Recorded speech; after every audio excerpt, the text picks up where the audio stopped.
Our second panel is really going to talk about pipeline and some strategies that we might have. And moderating this panel is Dr. Mark Neve. So good afternoon, everyone. Thank you for sticking with us. We know it's a long afternoon. Appreciate you being here. I have the fantastic task of standing before you with my colleagues that I've worked with, many of them for many years, and even that previous panelist. So it's a privilege to be here and an honor, really, to share some of the challenges, but also the opportunities that I think exist for us to rectify what has been going on in this country forever, and really turn this around in terms of more minorities in medicine, specifically black males. My name is Mark Neve. I serve as the Executive Vice President at the University of Texas Southwestern Medical Center down in Dallas. I've spent 25 years in academic medicine at a variety of places, really focused on just this issue. And so I'm, again, honored to be here. The last time I was in front of this audience was the release of the report you heard about, the lack of black males, or not just lack of black males, but the actual decreasing of black males in medicine, which was a joint report by the AAMC and the NMA. So it really is a privilege to be back and hopefully hear a little bit about some of the progress. I'm going to go through the panelists really quickly. You have their bios, and it will be they will come up and present right after each other in order in which they are named. The first panelist is David Acosta. Dr. Acosta is the Chief Diversity and Inclusion Officer at the AAMC, which is the Association for American Medical Colleges. Valerie Montgomery Rice. Dr. Montgomery Rice is the President and Dean of the Morehouse School of Medicine. Cedric Bright. Dr. Bright is the Associate Dean for Inclusive Excellence at the University of North Carolina School of Medicine, and is a past president of this illustrious organization, the NMA. And Quinn Capers. Dr. Capers is the Associate Dean of Admissions from Ohio State University College of Medicine. The goal here is for us to start big and broad with the big data from the AAMC, narrow a bit from a perspective from a sitting president who really has been paying attention for a long time on the pipeline, specifically the minority pipeline, narrow further into initiatives and programs to address it at a particular university at Carolina, and then really talk about admissions and what we could do to really, a lot of what we talk about is fixing people, and I think what Dr. Capers will talk about is how do we fix the system. It's not just about fixing people to fit a broken system, but what are we doing on the admission side to change things. So with that, I'll turn it over to Dr. Acosta. Well, thank you, Mark, and very symbolic today. I'm still following his footsteps as I'm taking over the position that he once had at the AAMC. And again, pretty remarkable of a lot of the work that he has done. So it's a pleasure to be here today and to address you as well.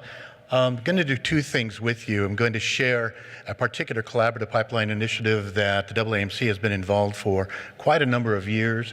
But more specifically, I want to review just the evolution of it, but more importantly, look at the impact data that we now presently have to kind of look at what are some of the successes of this particular program as just one template of many types of models that we may have out there that can show some successes. And I want to drill down to specifically look at Black and African American enrollment in medical schools related to that as well.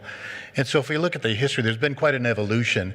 And because Robert Wood Johnson Foundation had the thoughts to go ahead and begin doing some research to looking at the paucity and the trend of less and less minority students getting into medical school, back in the late 70s and the early 80s, put together some studies to really look at the problem and came up with developing a pipeline initiative to fund schools to basically encourage them to enhance skill sets for the students so they'd be better prepared, more competitive.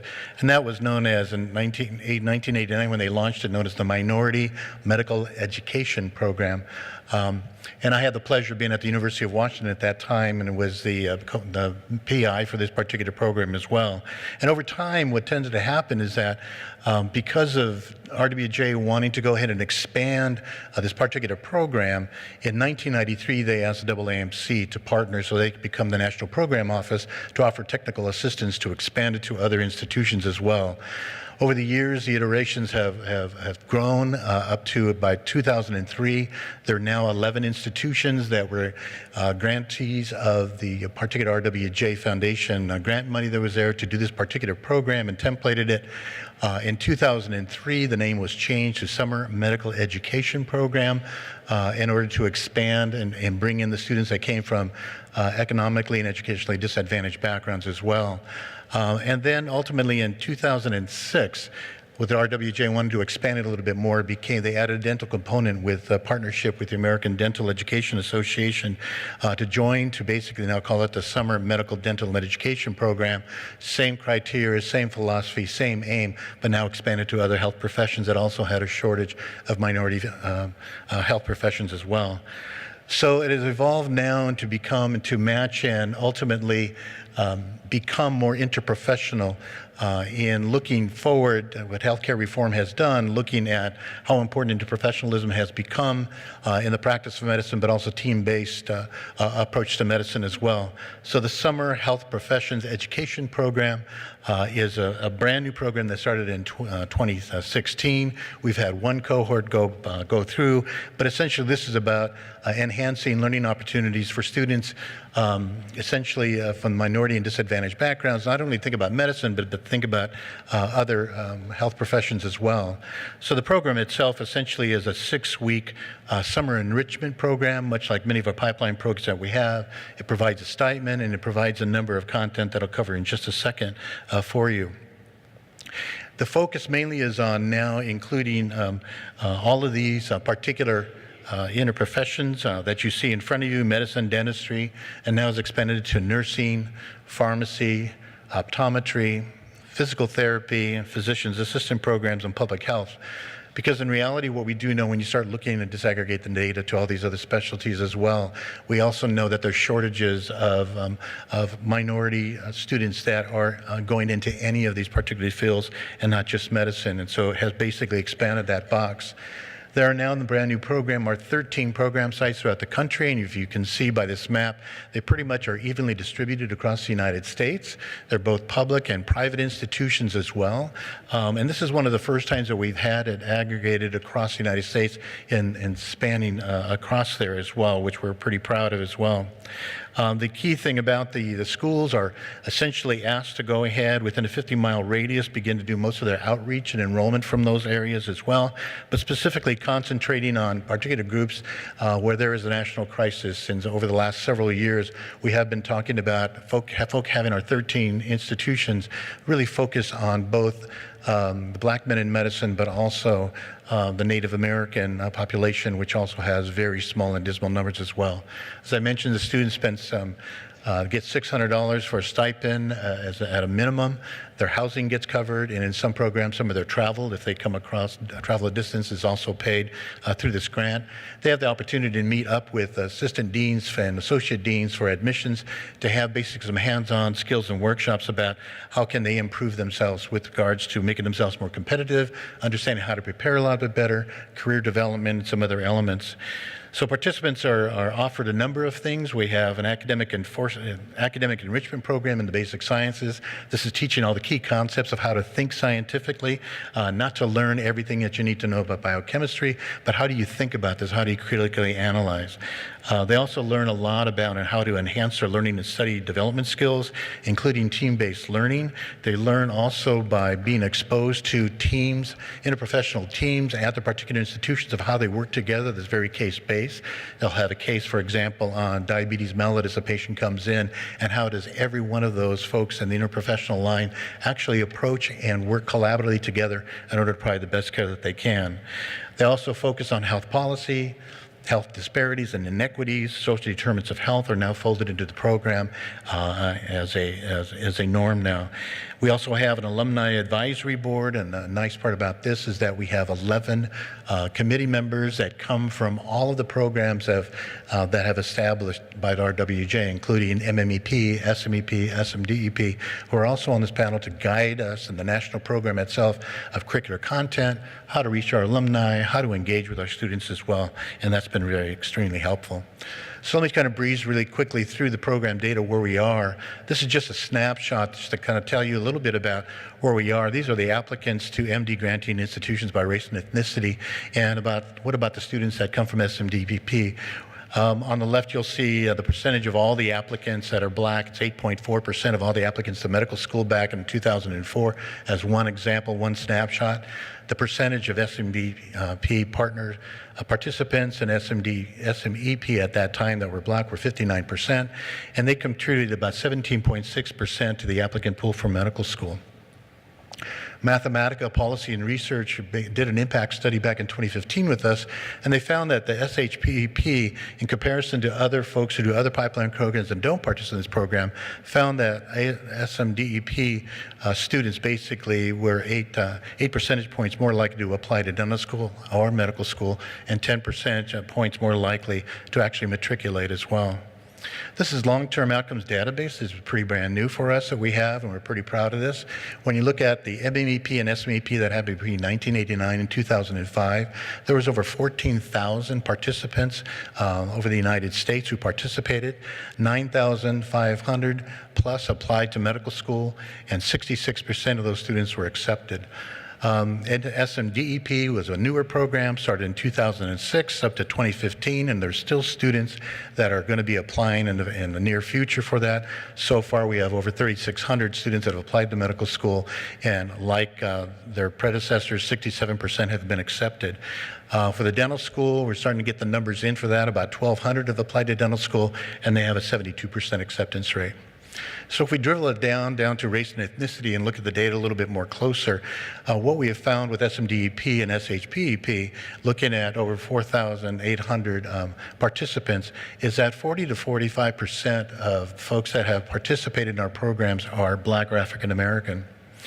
In 2017, with our new program, we haven't changed that, and so we have found that 43% of the students out of 1,000 students that were participants in the new program were also a Black African American as well. And so let's drill it down even further and look at the outcomes for these particular participants, and what does it look like today, and where are we with regards to our success rates with this. What you're seeing now is you're seeing a table that basically has the total number of participants by race and ethnicity, but if they're Black and African American, but also who applied, how many of those applied to medical school, and how many got accepted to medical school as well. And so what you're seeing, total, we had about 13,966 Black and African American students that participated in MEP, SMEP, and SMDEP. I had to practice all night to say that rapidly so I wouldn't be mumbling myself. But out of that, if you look at how many applied to medical school, essentially about 55% of those students, or 7,700 plus, applied to medical school. And out of those, 4,966 for an acceptance rate of 64.3% actually got accepted to medical school. When you compare that to the national data, 35.4% of African American applicants, when they apply to medical school, that's their acceptance rate. And it is different. It is much lower than in the other minority groups, and also than non-Hispanic whites as well. So what I promised also to finish up would just kind of give you now a landscape about where we are on the national level and what it looks like in 2017 and 2018. So these are numbers from the AAMC data warehouse to look at the medical school applicants by race and ethnicity. And I'll point you, when you look at the Black or African American, there's two numbers there. The parentheses was added by me. And the reason we need to look at that is whenever you look at the data, my main message to you is be careful of what you're looking at and make sure that you really ask yourself, how much is that disaggregated and what are we really looking at? As we report out to you from the AAMC, we see 9.6% of the students that applied that were Black or African American was 9.6%. That number is a combination. That number is in a combination of not just African Americans alone, but also another race or ethnicity that compiles with that and can give you a false sense. The parentheses is just black or African American alone, and that's really 8.3% is the real number. So the real number for matriculants of 2017, about 7% make up the student bodies that matriculated in 2017 that were black or African American. But I want to drill it down a little bit more. Some of you have heard me talk at some other conferences as well, present some of these numbers. This is an updated number from fresh, it's just from this year. And so if we look at all the, if we look at the school applicants or matriculants that were black and African American in 2017 and 2018, this is what the numbers look like when you start disaggregating the data. Just for information, in 2013, AAMC finally was able to basically disaggregate the data into 4 different categories, which we never did before prior to 2013. And I can't tell you that the domains and the categories were perfect, but they were essentially Afrikaners, US-born African Americans, Afro-Caribbean African Americans, and an other. So when you look at those 4, what I'm showing you here is all the applicants, all the black African Americans. There's about 4,308 applicants when you consider all encompassing.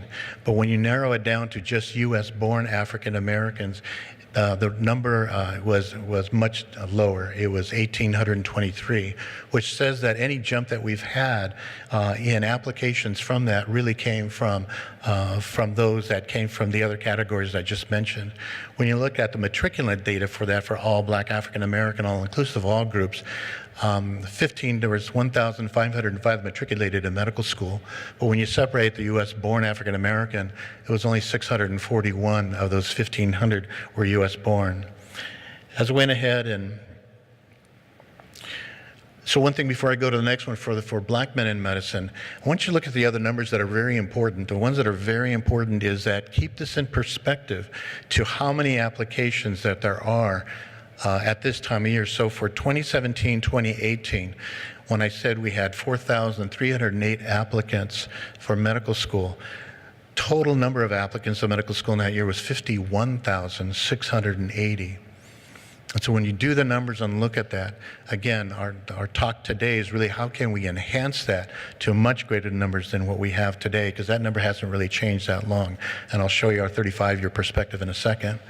The other thing I want you to look at when we talk about matriculant data is also look at how many seats that we have available in the U.S. medical schools. We have 21,338 seats were available for medical students across the United States and 151 medical schools that we had. And that meant that 641 seats were taken by US-born African American out of those 21,000. When we disaggregated the data to all male black African Americans, the applicants now, if you compare the number from above, you'll see that, again, the notion from the most recent report from NASIM on the growing absence of black men in medicine is, again, we're at crisis levels, and we have, as the theme of this conference is about, we have a sense of urgency upon us. And essentially the applicants, the number of male applicants was only 1,518 who applied. When you look at male US-born African Americans, it was only 645. When you look at the matriculant data, only 572 males matriculated into medical school in 2017 and 2018. And when you look at it back down to US-born male applicants, it was 257. So I'll end up finishing just with showing you just kind of, we just recently released an analysis and brief, and all of this numbers, by the way, will be available to you. I'm happy to share these slides with you as well. And ultimately, just kind of before I stop here, is basically just show you what we've seen since 1980 through 2016, or a little over 35 years. We found back in 1980, when we look at the number of applicants that were black or African American, it was 2,507, or 7% of the total applicants. In 2016, it was 4,344, just went up about 1.2 percentage points. When you look at matriculant data, we went from 999 in 1980 to 2016, 1,497. But I also want you to look at the grid just above it.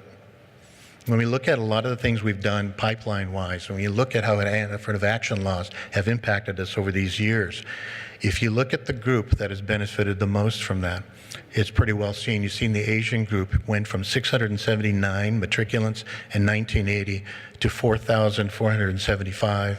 When you look at the data for the applicants, they went from 1,643 to over 10,906. So I think as we begin talking today, it's really important for us to begin looking at these data, keeping those in mind, so that when we come up with solutions, my hope is that we talk about new solutions and not old solutions. There are some things that are working that was mentioned just prior to us that we should keep going and take it to the next level, but then I think we also have to think a little bit more outside the box. Thank you for your attention.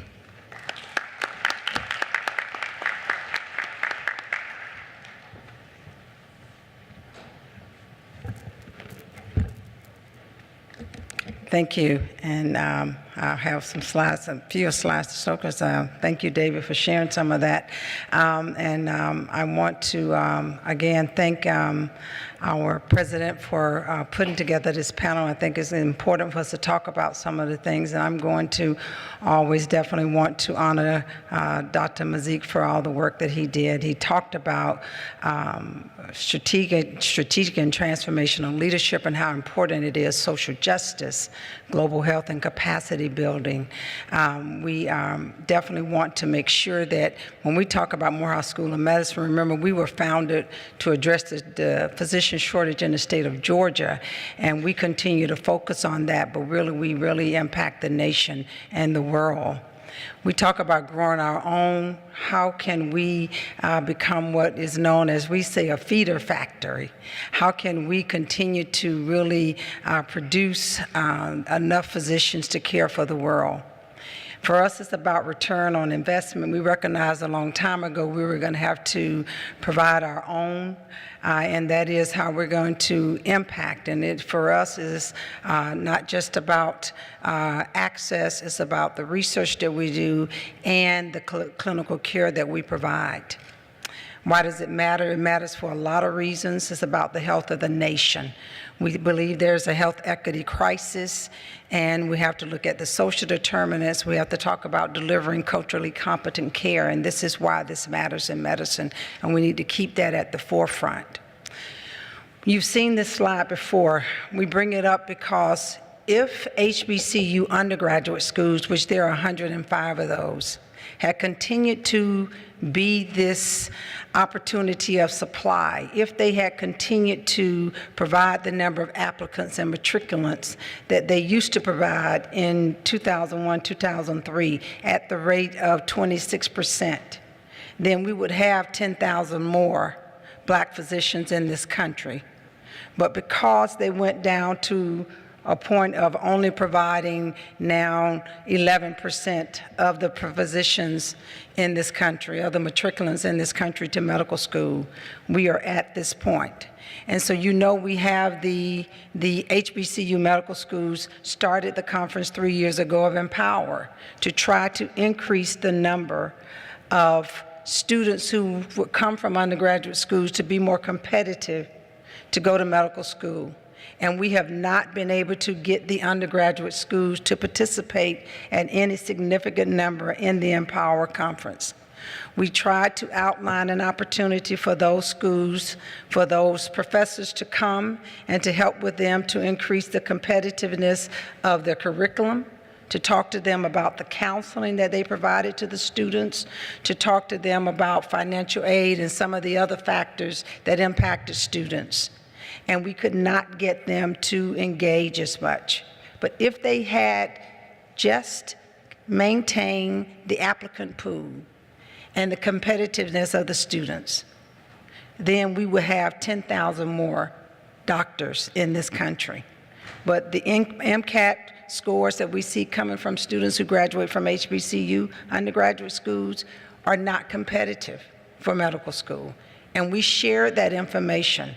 And you can see the result of what has happened just over the last 15 years. And we've seen the change in what happens to Black female applicants in this demographics. And this is not what has been seen in any other demographic.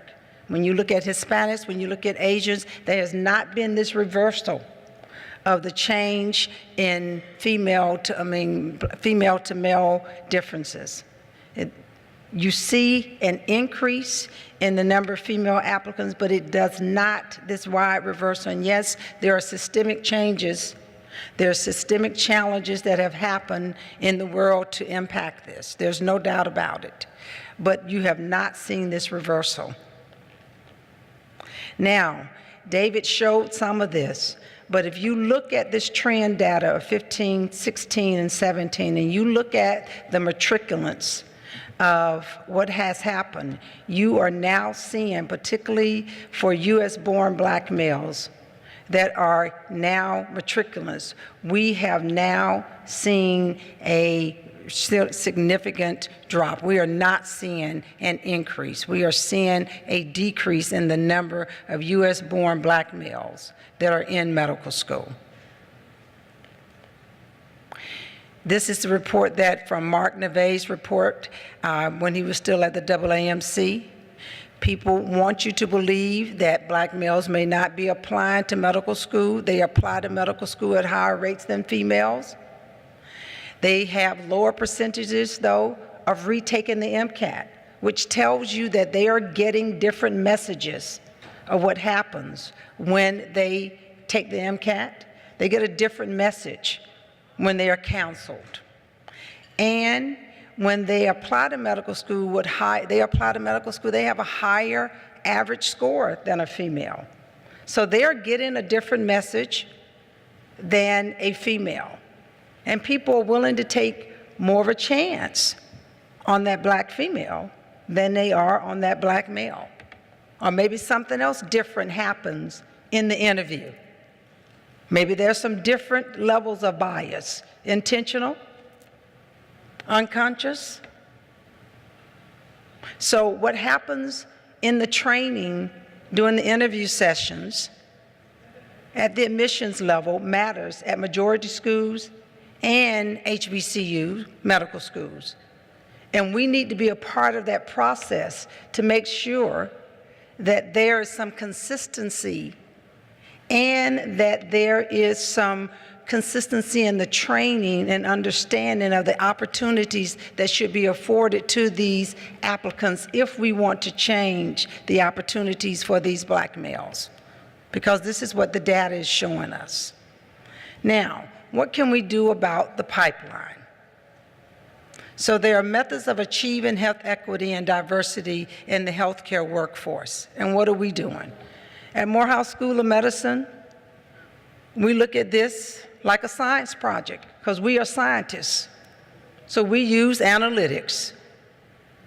We want to know what happened, why did it happen, what will happen, and how can we make it happen.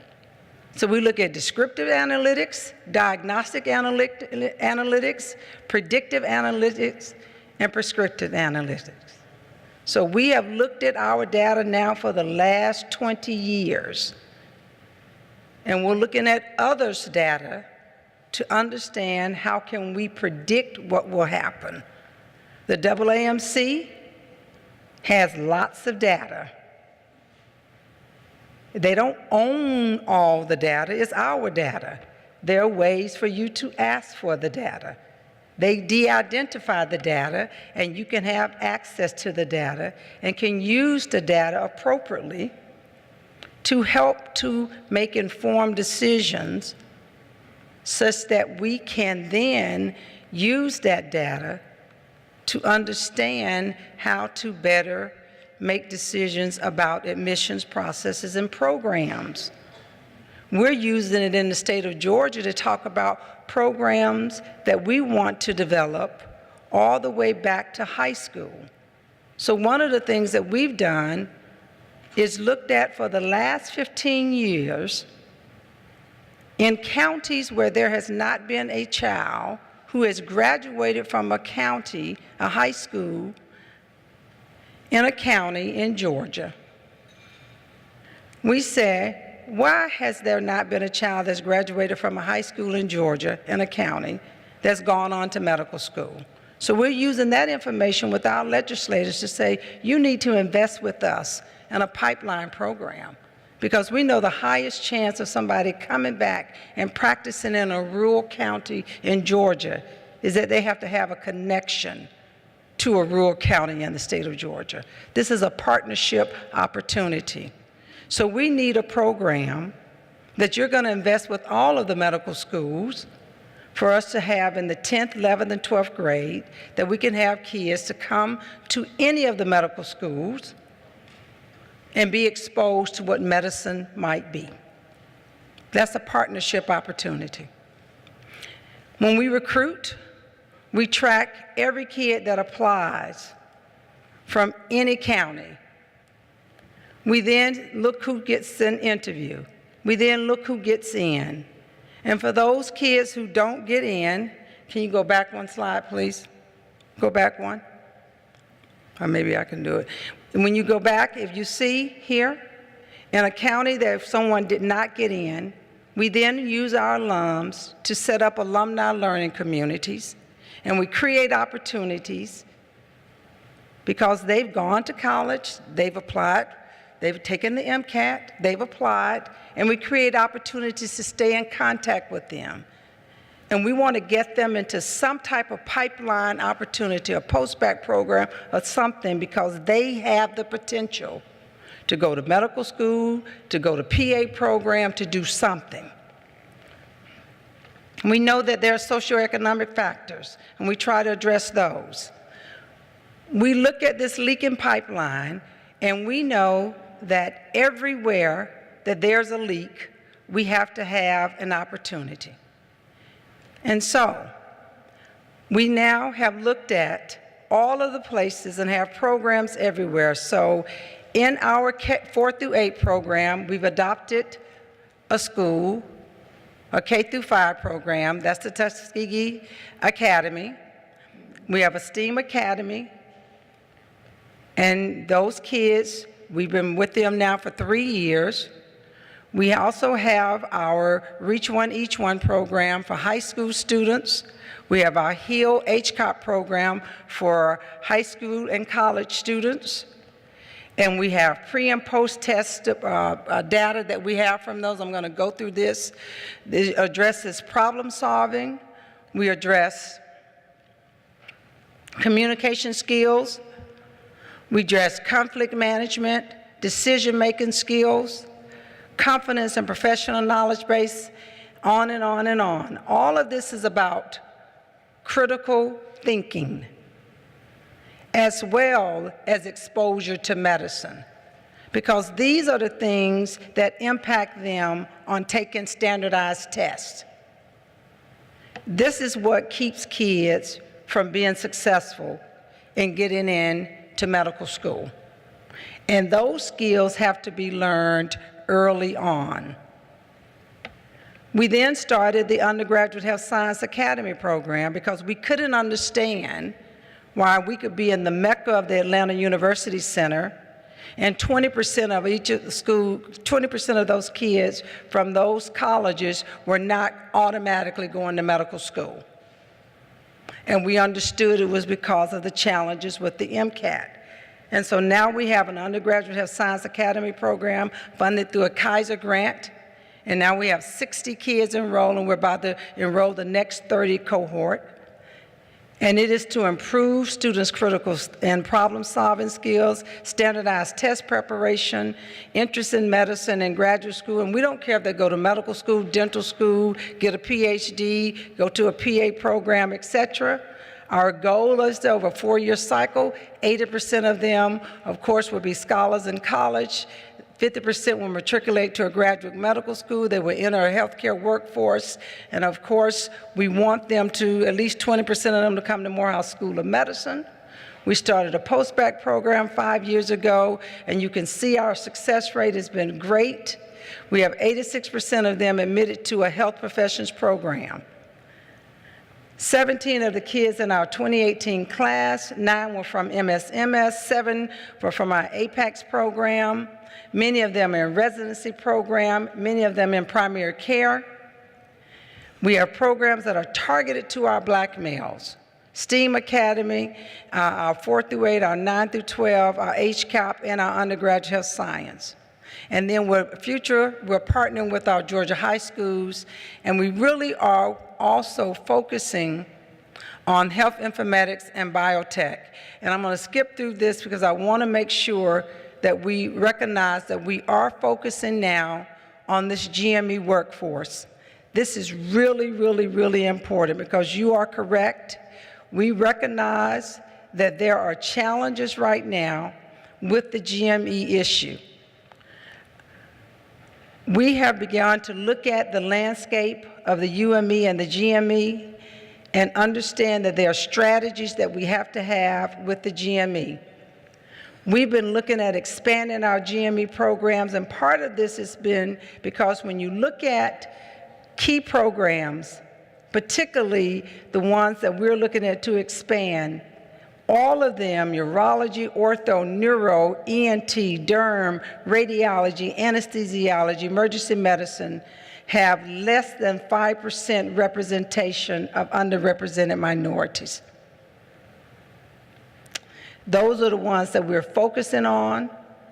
It's all based on the analytics of what is based on need in Georgia and how many positions are in Georgia. And we're partnering with certain hospitals. We've scheduled our time for when they will start. We know what the financial investment is and which hospitals that we will partner with.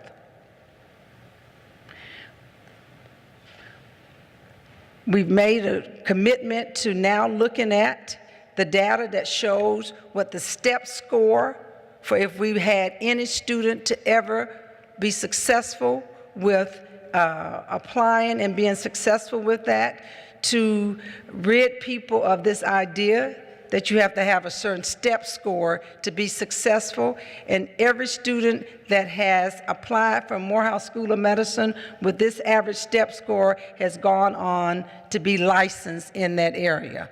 Because you have to dispel this myth that you have to have a certain STEP score in order to be successful. Thank you.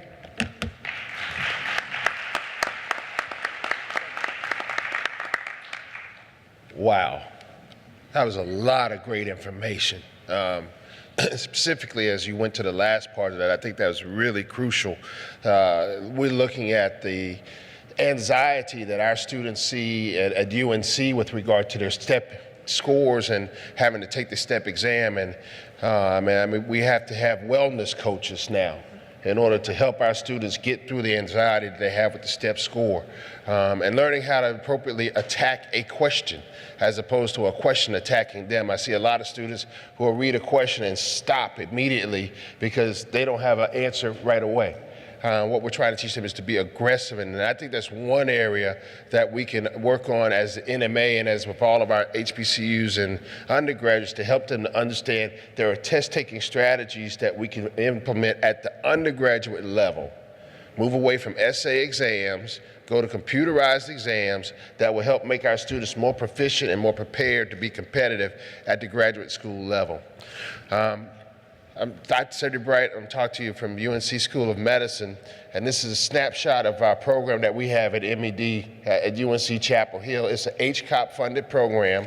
The HCOB funding came out in 1973-74 as a means of trying to level the playing field.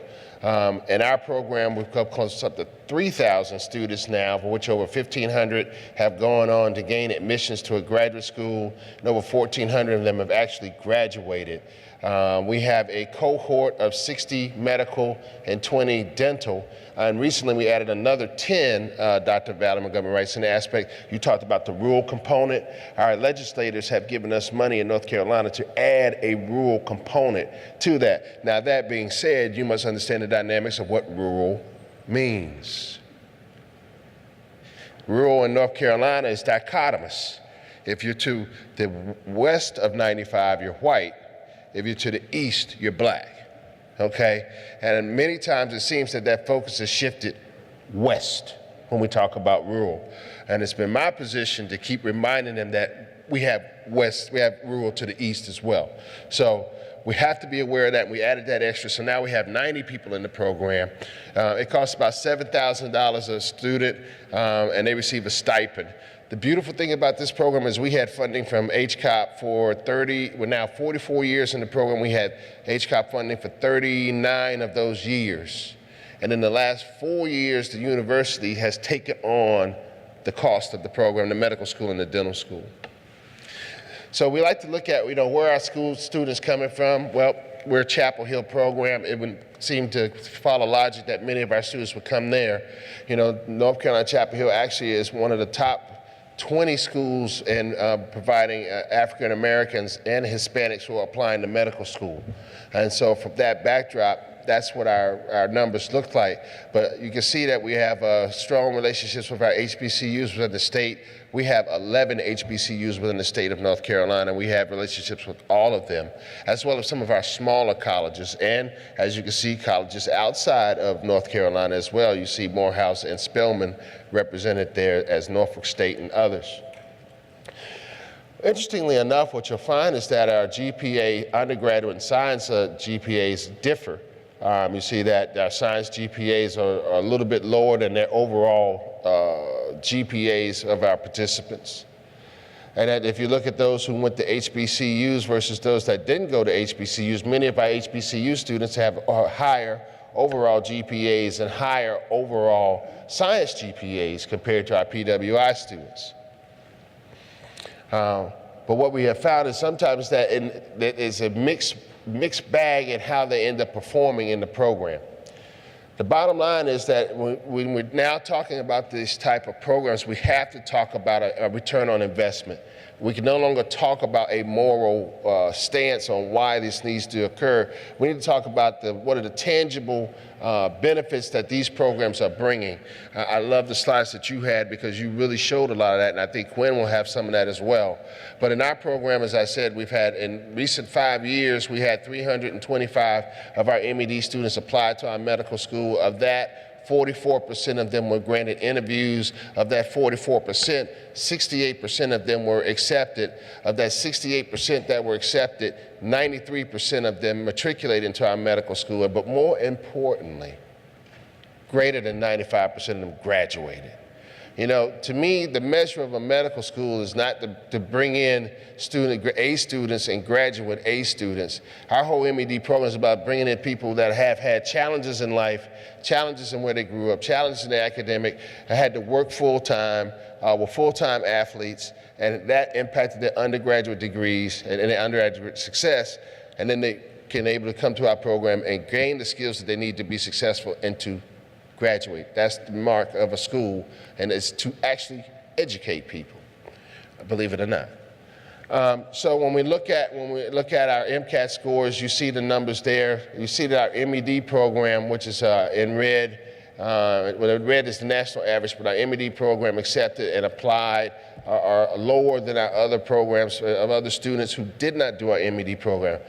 That's the design of the program.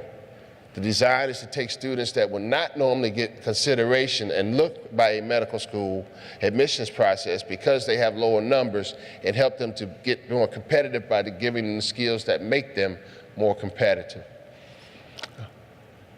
These are further just to go into the MCAT percentiles that our students have. You see they're also lower. The overall GPAs that you see here in this cohort shows that there was an upcoming trend of our students doing better as they applied. And then in this particular one, I thought was interesting is that you see there's a divergence of some of those scores going in the opposite direction as time went on. But this is the one that I found most interesting, and this is a reflection of where the program has its impact. Many of the students that do this 9-week immersion program end up going back to school in order to improve their competitiveness by going into a master's program. And what this slide here shows you that those students down there with the to 3.10, the 3.08 science GPA averages actually are those that went back to a master's program in order to improve their academic success. You know, there's a myth that everybody has to go 4 years of college and then you go into medical school. That's not the truth anymore. There are various ways in which our students go to medical school. And so when our counselors start discouraging students that don't do as well as freshmen and tell them you may need to think of another career, that's not true. My predecessor, Mr. Larry Keith, used to say, if we can't go through the front door, we'll go through the side door. If we can't go through the side door, we'll go through a window.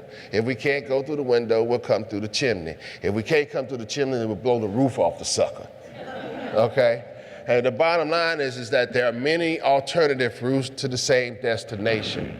What we have to do for those students that took the MCAT and did not apply, we need to get to those students and help them understand that that score is not the end of your journey. You determine the end of your journey. And if you're willing to keep working, there are other avenues that we can keep working with you. Not all of them are free. That's the only issue. You know, you have to have money to be on this pathway. But there are some things like test-taking skills that we can sit down and help arm you with that will not cost you a whole bunch of money. And so these final slides just talk about where we are with our number of matriculants that have entered into our medical school, of those who have applied for my MED program, and those that have entered into our medical school. So actually at this point I would say I should be lamenting in the aspect that I don't have 100% of these students being admitted into our medical school. But I had to learn, not everybody's gonna go to Carolina. It's not everybody's destiny to be there. My dream and my goal in this whole program and my staff's program are to be dream makers. And that is, if they come to Carolina, that's great. But if they go to Morehouse, I'm just as happy. If they go to UT Southwest, I'm just as happy. If they even go to The Ohio State University, I will take that as well. So with that, I'll yield the floor to our next speaker. Oh, no. Let me just at least say this last part. This last part is part of that return on investment. What does it mean? So here is where our MED school students are making a difference in our own state, and that's part of the workforce. Our participants only make up 1.4% of physicians in the workforce, but we're 12.3% of black physicians in the state of North Carolina, and 36% of all Native American or American Indian physicians in the state. We're more likely to go into primary care. 51% of them are MED graduates go into primary care. We're less likely to do general surgery, but we're equally likely to be part of psychiatry. If we just look at our MED participants who graduated from the School of Medicine at UNC, we're 8% of those within the state, but we're 66% of the black physicians in the state who graduated from UNC, came through the MED program, with 59% of the Native Americans. Likewise, we're more apt to go into a rural county. We're more apt to practice in a health professional shortage area, and we're more apt to do our practices in our worst socioeconomically communities. So, the bottom line of this program is not only do we develop people from those communities, we send them back.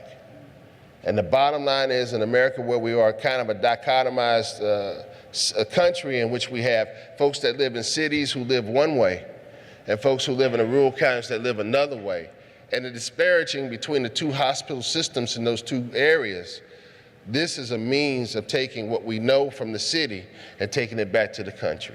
Thank you so much. While Dr. Capers is coming up to the mic, I just want to remind you to please jot down your questions. Take the time to do that so we can be efficient and get a couple of those answered for you. So, Dr. Capers. Thank you very much. Let me just say it is quite an honor to be with such an esteemed panel, and I want to thank anybody who had anything to do with my being invited here, especially my good partner, Dr. Cedric Bright. So I'm excited to talk to you about some great things going on at The Ohio State University. We're going to talk mostly about my specialty, cardiology, but also about what happens to our young people once they get into medicine, and we'll talk a little bit about admissions. I am the Dean of Admissions at the College of Medicine, and here's where I'd like to start. So here's the problem. So according to the U.S. Census, African Americans are 13% of the population, but fewer than 3% of cardiologists are African American. That's particularly important for us because cardiovascular disease is the #1 killer of black people. We develop heart disease earlier, and our life expectancy is shorter for each type of cardiovascular disease. So, as I like to say, and I know everyone in this room shares this sentiment, why do we press for diversity all the time? Why diversity in medicine? Is it just because the graduation photos look better with a little color in it, with a little more women in it? No, it's for real reasons. And for everyone in here, which I assume is everyone in here that believes that diversity in medicine saves lives, that is really what drives us. When we talk about cardiology, what do we know? With that current data tells us that blacks with a myocardial infarction or heart attack are less likely to have their coronary arteries revascularized. Those who are at risk for sudden cardiac death are less likely to receive a defibrillator, which prevents you from dying if you have sudden cardiac death. And those with critical lower extremity vascular disease are less likely to have that vascular disease rerouted and more likely to have an amputation. There are many reasons for these disparities I'm showing you, but we all agree that one of those reasons has to be the lack of diversity in medicine, and certainly the lack of diversity in cardiovascular diseases. So, I sit on the American College of Cardiology's Cardiology Diversity Task Force, and so this National Organization of Cardiologists has recognized that the lack of diversity in cardiology is an important problem. For the first time, put together a task force to come up with concrete solutions, and many of those are underway at our university, and we certainly hope that they will proliferate. One of the first things that we did as a part of that ACC Diversity Task Force is to survey some very important people, program directors, cardiology training program directors. These are the gatekeepers to the cardiology training programs. So there are essentially a little over 1,000. We sent out a survey, we designed it, sent the survey out, and we got a little better than a 10% response. You can see there the breakdown of those who responded. These are program directors of cardiology training programs in the United States. The first question we asked on that survey was this: diversity is a driver of excellence in healthcare delivery. In other words, the more diversity amongst your healthcare providers, the better the care delivered. Do you believe that? Thankfully, 73% said yes, but 23% said, I'm not so sure, maybe, and 3% said no. So that is a quarter of the gatekeepers, a quarter of the people who decide who gets to be a cardiologist aren't sure that diversity makes us better. The next question was, if you believe that diversity makes us better, what's the data? Can you quote 1 to 2 references that support this statement? And 75% cannot. So we're looking for actionable items, and so we didn't take this as bad news because we want to come up with some action items, and some of this is a pretty easy action item. The next thing we did was we gave 10 variables without any rankings, and we said, when you are making your rank list for your cardiology fellowship program, and what I like to call the cigar smoke-filled back room. So I'm both on our cardiology selection committee and I'm the dean of admissions, so I'm in a lot of cigar smoke-filled back rooms. But in that cigar smoke-filled back room, when you're making your rank list, what are your top 3 considerations? We gave them 10 variables, and you see down there in red and bold that diversity, or ability to enhance the cultural competency of the fellowship program, was dead last. So, what are some culprits that participate in these disparities in healthcare and the way we think about diversity in cardiology? Well, first, there's a supply chain problem, and you've heard a lot about that today. You can even go back to high school. There are low numbers from high school graduation and through medical school. When you look at high school graduation in the country, those same underrepresented in medicine minorities, African Americans, Hispanics, and American Indians, have lower high school graduation rates. Underrepresented minorities do tend to go into primary care more than they do into the specialties. How about the program directors? I just gave you a little insight into that. They seem to be indifferent to recruiting. So many program directors, especially at prestigious programs, the idea of recruiting is an anathema to them. Why do I need to recruit? I'm Harvard University's cardiology fellowship program. People know about us. We don't need to recruit. Well, if you want to change the demographics of your trainees, then you actually need to recruit.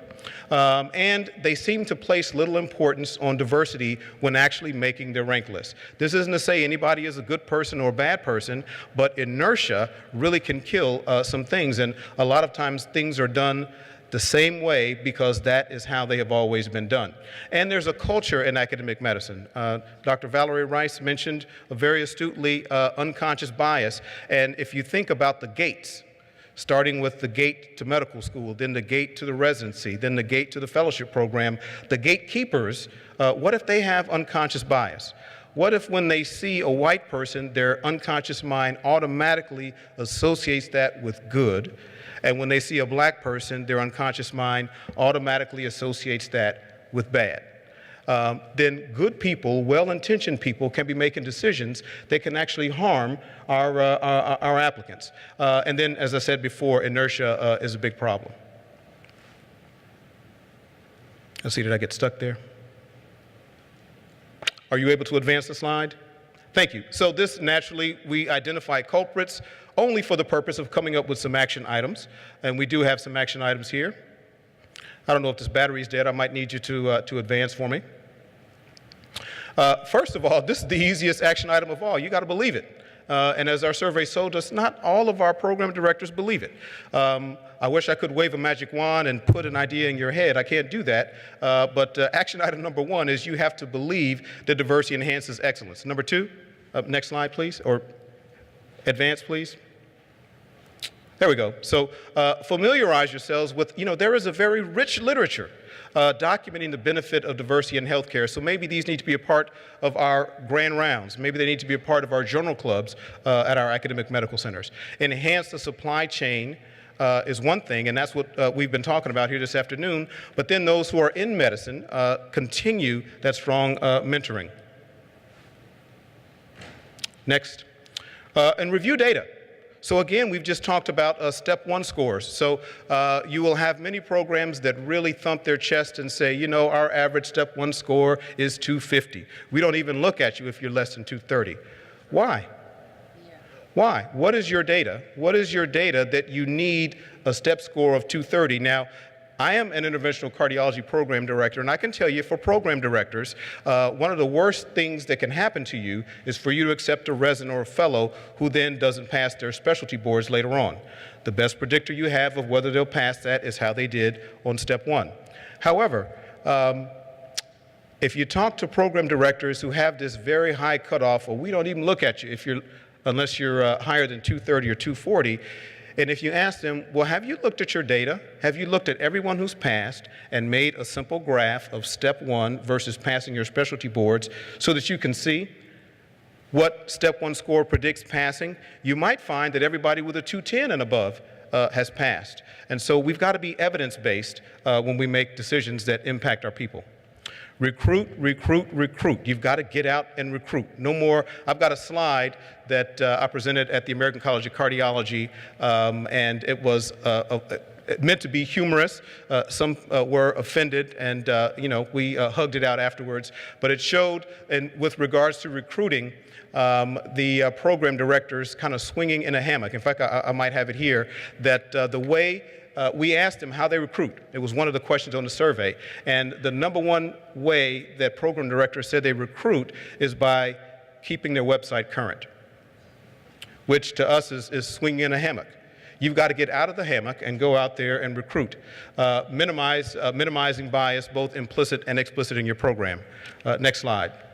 So enhancing the supply chain or the deep pipeline, that's something we've been involved in. We have adopted a high school, and this high school we have their biomed concentrated students come to our medical school, and mentored by our minority medical students and minority attendings, spend time in our $13 million clinical skills center.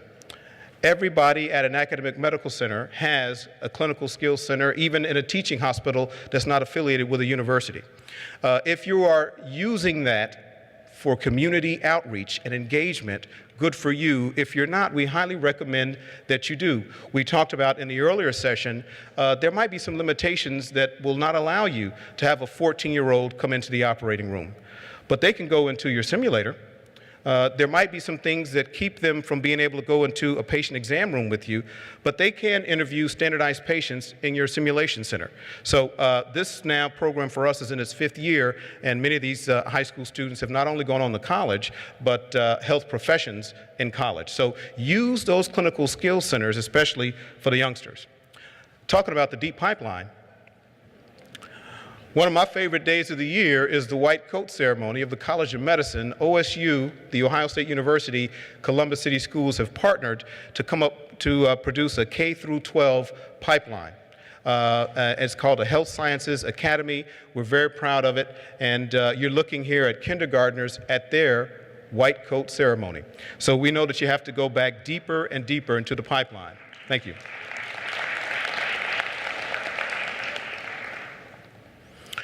How about once they get into medical school? You've heard a lot of talk about black males. We have put together, it is now in its 6th year, an African American male mentoring roundtable where our black male attending physicians and black male medical students have dinner quarterly. And it's just for fellowship, for getting together, mentorship, setting up research opportunities, shadowing opportunities. We want these young men to feel like we care about them, we support them, and in its 6th year now, we've had some very strong results. Now, we've talked a lot about black men. And in case you're sitting there thinking to yourself, well, wait a minute now, what about the sisters? We haven't forgotten about the sisters, and none of us here have. This is a very special day that we put together that's going to be recurring, where our black women physicians have a mentoring session where they rotate in kind of speed dating style with our black and Hispanic women medical students. And this was called Women Mentoring Women, but I snuck in there for this picture. So when we hear people say that we just can't find the really qualified students for medical school, we say, well, let us show you how. So part of this is we've got to put the data out there, and we've got to put best practices out there. So we published this paper that's kind of our playbook of how we went from 13% underrepresented minorities in our school to 26% underrepresented minorities. Maybe other majority medical schools can learn something from that. And we also have been intrigued about this concept that Dr. Rice mentioned of implicit bias, and especially implicit bias in the minds of the gatekeepers. Admissions committee members are the gatekeepers to our healthcare profession. What we found when we studied it in 2012, we had our entire admissions committee, and we've got a big one, 140 people on our admissions committee. We had all of them take several implicit association tests, and it wasn't optional. If you were going to participate on the admissions committee that year, you had to take the test, and then we got the aggregate data, which we then showed to them. What we found was that 70% of the men and women on our admissions committee, now this is the committee that gets to decide who gets to be a doctor and who doesn't. 7 out of 10 had unconscious white race preference, which means when I see a white person, my unconscious mind feels good, and I associate it with good things. And when I see a black person, my unconscious mind associates it with bad things. Well, you have to think that this is a problem, and if you're sitting there thinking, boy, what is wrong with them at Ohio State? Well, can you tell me what it is at your institution? So here's what we think is happening. When our students come in to interview, and around the country, this Natalie-attired young black man is interviewing for medical school, and well-intentioned people. I mean, the people on the admissions committee, these are some of the most humanitarian folks on the medical school faculty. So that well-intentioned admissions committee member is saying in his conscious mind, you know what, I'm just going to look at the objective measures. I'm going to look at his experiences, his references, his personal essay, and his academic record. That's what his conscious mind is saying. But his unconscious mind is saying blackface equals danger, violence, misery, fear, noncompliance. And well-intentioned people can have their behavior, as I like to say, hijacked by these unconscious biases. So this is, again, giving us some actionable items. Let me take a moment to talk about something that we're so proud of, and Cedric Bright and myself and probably others in this room have helped found this. Now, if you're not on Twitter, please get on Twitter, and if you're on Twitter, go to this hashtag Black Men in Medicine. That a group of us having an online conversation in November decided to start for a number of reasons, but one of the reasons that I'm so focused on it is the ability to maybe change the consciousness of a nation about black men. If the only time you see black men, they're holding a gun, or they're in a fight, or they're looking angry, then your unconscious mind is going to associate black men with that. What we have tried to do with this Twitter social media campaign is flood social media with positive images of black men feeding their daughters, black men in the operating room, black men seeing patients. And I'd like to thank Dr. Bright, Dr. McDougall, and others here who continue to keep this going. And I'm a member of the Association of Black Cardiologists, and like we always say, to be in the Association of Black Cardiologists, you don't have to be a cardiologist, and you don't have to be black. Well, to use this hashtag Black Men in Medicine, you don't have to be black, you don't have to be a man, and you don't even have to be in medicine. But if you believe that we need more black males in medicine, we need more positive role models, and you want to help us change the narrative, then please get on Twitter and tweet to your heart's content positive images of black male physicians and medical students. By the way, this launched November 27, 2017, and within its first 120 days, there were almost 16 million impressions on Twitter. So we really ask you to come join us. So getting back to cardiology, oh, okay. All right, so we'll stop there. I look forward to answering your questions. Thank you very much. As you can see from this panel and the previous panel, that we're not just dealing with people who can recognize the problem and can articulate the problem, but are actually problem solvers themselves. So I want to thank both panelists. If we can give them a round of applause. I've got lots of questions. I'm going to try to bucket some of the questions and throw it out to the panels. I think there are about 4 areas. One series of questions, really, and I think it was prompted by something Dr. Bright said, is really around the wellness issue and the toxicity of the environment. Some questions are around residency, the toxicity in the residency programs, and some just getting along the pathway to medicine. So what, if any of you, your institutions, organizations, are doing to address both the toxicity in the environment, but also building the resilience of our students along that continuum? So, from what I'm seeing, many of our students have grown up in kind of this new environment that wasn't, well, it's just different than what we grew up in. Back in our day, you kind of knew when folks liked you and they didn't like you, and they made it pretty plain. It's different nowadays. So when they are facing racism for the first time, sometimes it's really hard for them to comprehend because they had not seen it before. So we really spend a lot of time working with our students to understand how do we address the aspects of mistreatment with all the isms, whether it's sexism, heterosexism, homophobicism. As you know, we had students who were Muslim who were killed in Chapel Hill. How do we deal with that as well? And we've been really working on developing appropriate channels for our students to be able to express their issues and to find the appropriate treatment for how to go about mitigating those issues in their professional careers as they move forward. And so we have a wellness coach now. We're in the process of getting another wellness coach to try to address these types of activities and really work toward helping our students to be as productive as they possibly can. Anyone else?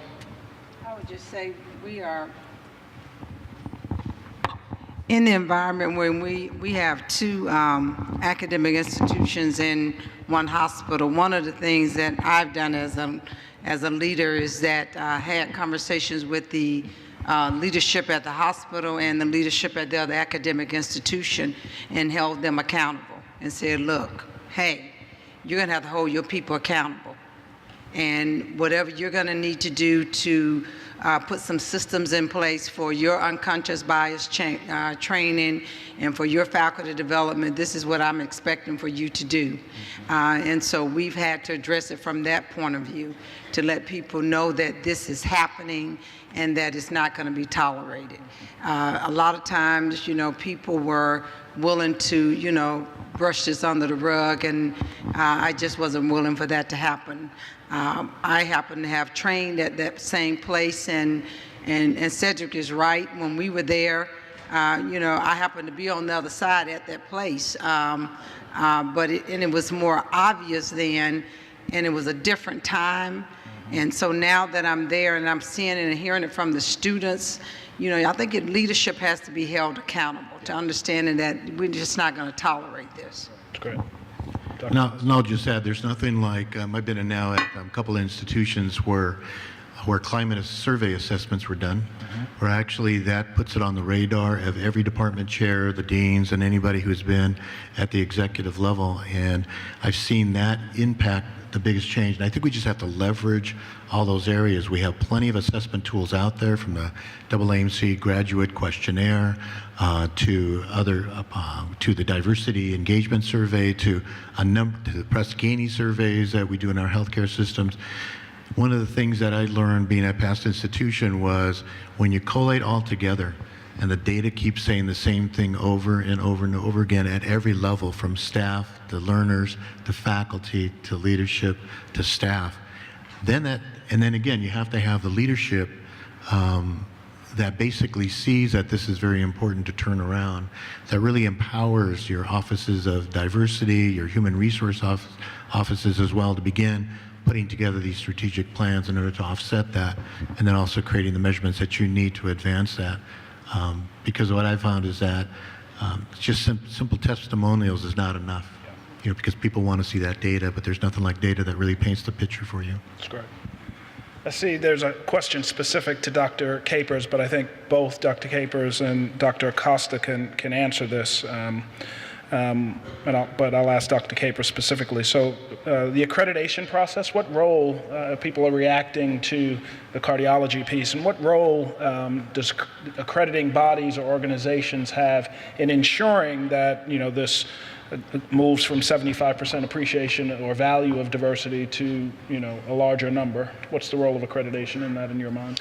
Well, I think accreditation is critical, and I think we're finally getting there. Some really good news is that the ACGME that accredits residency and fellowship programs has now adopted another point of excellence that your program has to have. You have to show. I don't know if that guideline actually hits now, but it is certainly in the works that in the future. Is next year said? Thank you. Programs will have to show attempts. That they're studying how to be more diverse and inclusive, and we think this is a good thing, because that's really when you start to change behaviors. Yeah. And I'd just add that I think the LCME has given us leverage. I think it's really helped us get there. If you think about the #1 citation today with regards to what institutions are being cited for, it's being cited right now for lack of faculty diversity in our institutions. And so that keeps it also on the radar, so that what the LCME is really looking at, not as a punitive body, but more in the sense of, yeah, I can see your numbers, but the important piece is, what I want to see is, what are you planning? What's your strategic plan in place so that you can operationalize this to get to more of a diverse workforce? Just don't tell me that you're going to work on it, but you got to show us some proof for that. And so they're now looking for proof of diversity efforts towards that. So when the LCME changed their language from you should do this with regards to pipeline programs, enhancing your faculty diversity and student diversity, to a must, that really changed the leverage for all of us. And I think we just have to begin making sure that we leverage those elements. And well, I appreciate what the LCME has done. The LCME has had 15 new schools to start, and all of them have a commitment in their mission statement to diversity. But we all know that they've only moved the diversity needle 0.03%, even though they've had, about 1,500 new seats. They've added about 1,500 new seats. And so they may give you a citation, but it doesn't have much teeth. And so I don't know that just getting a citation is ever going to be enough. And so until we can start to see them having a citation that actually has some teeth, then I don't know that it's going to make that much of a difference. And so, and to me, we got to see actually a change in the number where we actually start to see an increase in the number of underrepresented minorities actually sitting in those seats beyond just African Americans, but Native Americans and others also sitting in those seats, because that's where we've not seen any movement in any of those numbers. And so when we talk about changing the face of medicine, the thing that I'm trying to help my students understand is you are going to be the change in medicine. And how do you do that is you have to go into academic medicine. So one of the things that I'm trying to encourage my students to do is, yes, it's great to go out and serve your communities, and that's wonderful. And I know why you want to do it. But at the same point in time, we need more students to move from the aspect of being the diversity at the lowest rung and start coming into residency and being part of the faculty, of the junior faculty, that then moves on to become senior faculty, because people like myself, like Quinn, like Dr. Val Montgomery Rice, we all have made a difference because we took a different path. We decided not to become a practitioner that goes out and does solo practice like many of you in the NMA have done. When I came into leadership in the NMA, the one thing I had to learn was that I'm a totally different breed of doctor than many of you in this organization, because you're private practice physicians. Being in academic medicine is a totally different breed of work that we have to prepare our students for. And because of that, we're working on developing workshops at the SNMA to help them understand what is the pathway to go into academic medicine, such that we can start diversifying the face of medicine by being at the table as opposed to being on the menu. That's great. So there are just two more questions, three more questions, but two are pretty tactical, so I'll put it on the table. One is to David Acosta. One is, how do you apply to the SMDEP program? And I will take that, since I don't know if that's a student in the audience or if it's a school looking to apply. So you might describe both the application process to be a school member as well as the individual student. No, any student can apply to it. And again, if you just go to the SMDEP, the shpep.org, there is a whole list of how to apply to it. You get to see all the 13 different schools, and you get to choose what school you'd like to go to. So it's a pretty easy process. And it's for freshmen and sophomores? It's specifically targeting rising freshmen and rising sophomores. In college, yeah. Great. There was a question, and Cedric, I'll turn it to you. It's around post-baccalaureate programs. What's really the impact of the post-baccalaureate programs? And then is there a repository? Does the AAMC keep data on those programs? But I'll throw to you first. Oh, that's a great question. We had a forum on black males back in the winter, in which Dr. Val Montgomery Rice and Morehouse had offered to help us with that repository work. Norma Pohl Hunter at the AAMC also has a repository of these in the Aspiring Docs component website, part of the AAMC website. We really try to tailor our students to help them understand the difference between a post-bac, which is more of is kind of like you're leaning on the side and we're edifying you, whereas a master's program is more enhancement. We're taking you from where you were and showing that you are a different person now. And we really help our students try to understand that. And it has to be a one-on-one kind of discussion to help make that determination, because each student is different. And that's why we should not try a cookie-cutter approach of saying, well, you got this issue and that problem, this has to be this way. No, you have to really sit down and think about it and help folks understand it. There are repositories out there. The AANC has one. If you go to my website for my program, the MED program, unc.med.edu/MED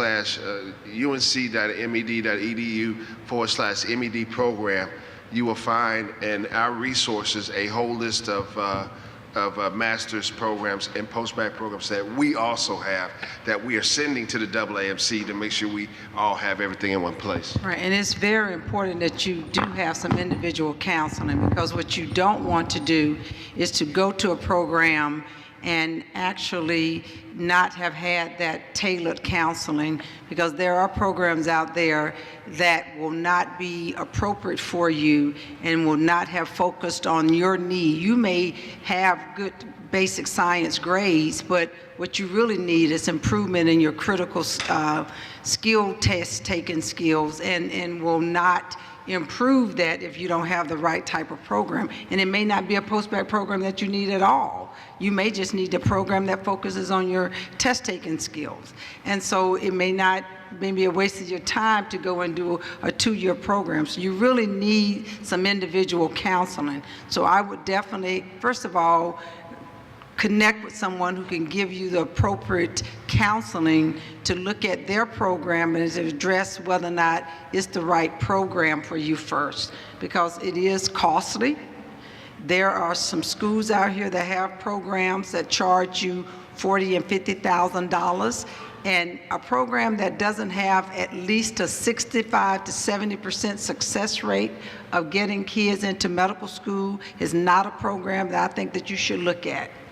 That's great. Final question, and I'll throw it to Dr. Montgomery Rice and Quinn Capers specifically. The question is so that we're talking a lot about fixing these students and getting them prepared through the pipeline.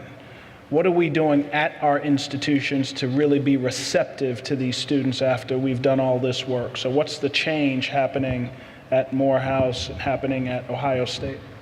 Whichever one wants to go first. So that's an excellent question. I'll start with, we've done a lot of work at Ohio State with implicit bias. So I mentioned that experiment. We had the testing in 3 different areas. We saw that a majority of our admissions committee have this unconscious white race preference.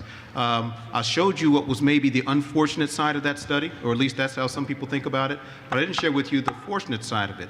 We got that data. We had a session on how to reduce the impact of your unconscious bias.